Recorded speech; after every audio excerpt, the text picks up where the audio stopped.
నేను ఏమంటున్నా అంటే ఇప్పుడు నాగార్జున సార్ శని ఆధారం బిగ్ బాస్ స్టేజ్ పైకి వస్తాడు. వచ్చినాక ఎవరైనా తప్పులు చేస్తే ఖండిస్తాడు. ఖండించినట్టు మనం ఉల్టా మన స్టేజ్ మీద ఉల్టా తనను తిట్టలేం కదండి.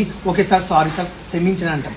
నవదీప్ గారు మీరు కూడా జడ్జిలా ఉన్నందుకు మీరు కూడా సేమ్ నేను నాగార్జున లాగా అనుకున్నాను కాబట్టి నేను ఉల్టా చెప్పలేకపోయినా, మీకు ఫుల్ వీడియో మీరు పెట్టలేకపోయారు, కట్ చేసి పెట్టారు. నా టాలెంట్ నేర్పించుకోవడానికి నాకు ఛాయిస్ ఇవ్వలేదు, ఒక గేమ్ ఇవ్వలేదు, కంటెంట్ అడగలేదు. మీ వల్గర్ వీడియోలు, మీ చిల్లర్ వీడియోలు మీరు చెండాలంగా చేస్తారు. నువ్వు అసలు ట్రాన్స్జెండర్ అవమానించి పంపించారు. కానీ నాతో 2 రోజుల నుంచి ఉంటారు అగ్ని పరీక్షల నా టాలెంట్ ఏదో నిరూపించమని. బిగ్ బాస్ పోతే మనం ఎక్కడ ఎలా ఉండాలి, ఎక్కడ నలుగుండాలి తెలుసు, పబ్లిక్ ఎలా మాట్లాడాలి, పద్ధతి ఎలా ఉండాలి నాకు తెలుసు. అంత పిచ్చిపుకొని కాదు, నేను సమాజంలో బతున్నా, ఇండస్ట్రీలో వర్క్ చేస్తున్నా, అర్థమవుతుందా?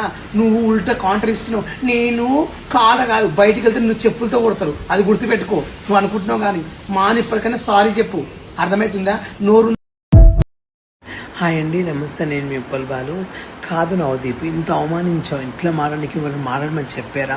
ఒక జడ్జిలా ఉన్నప్పుడు ఒక జడ్జిలా మెయింటైన్ చేయడం నేర్చుకో. నోరుందని కుక్కలు ఆడడం కాదు. నిజంగా నా ఫ్యాన్స్ అందరూ సపోర్ట్ చేసినందుకు ధన్యవాదాలు. ఇంతమంది ఉంటారు అనుకోలేదు. ఇన్స్టాగ్రామ్లో నేను కొత్త వాళ్ళని చూశాను ఈరోజు. ఇంతమంది నాకు సపోర్ట్ చేస్తాను కూడా, అందరికి ప్రతి ఒక్కరికి పేరు పెడతాను. కానీ నవదీప్ నిన్ను మాత్రం నేను వదిలిపెట్టే సమస్య లేదు. నన్ను ఎంతో అవమానించు. ఒక టాస్క్ ఇవ్వాలి. అందరు టాస్క్లు ఎందుకు ఇచ్చినావు? ఇప్పుడు అగ్ని పరీక్షలు అందరు టాస్క్లు ఎందుకు ఇచ్చావు? మీరు చెప్పిన వాళ్ళతో ఎందుకు నాతో ఎందుకు చెప్పలేరు? అంటే నేను చేయకుంటున్నా అంటే అంటే రేటింగ్ కోసం నన్ను పిలిపించుకుని అవసరానికి యూజ్ చేసుకుని పంపించారు అంతే. కానీ నేను బిగ్ బాస్కి వెళ్ళడం మీకు ఇష్టం లేదా? నువ్వు కూడా ఒక పేద కుటుంబం నుంచి వచ్చావు కదా, నీ బతుకు నువ్వు పుట్టినప్పటి నుంచే హీరో అయినవా? కాలేదు కదా.